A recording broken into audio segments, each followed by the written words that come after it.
ده يا جماعة ده قدام الميدان سيتي ستوري، يعني قصص قالوا هنا قصص مانشستر سيتي يعني. هنخش جوا نشوف الهدوم وكدي والحاجات اللي عندهم لها شنو. شايف ليه من هنا حبة هدوم كدي. الستوري ده شنو، القصة شنو يعني. قالوا هنا يعني قصة مانشستر سيتي في الداخل.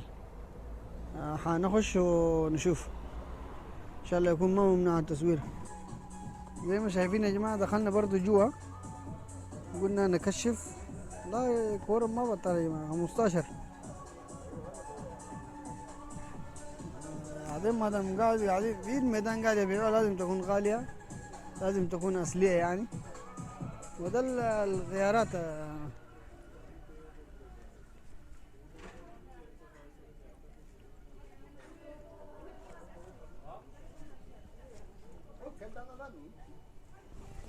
دي الخيارات. مانشستر سيتي بكرة عنده كورة ذاته، ممكن في ناس يكون الليلة جايين كدي بيشتروا لهم غيارين. 75 ده شنو؟ ده ما يتوسخ ولا شنو؟ 75.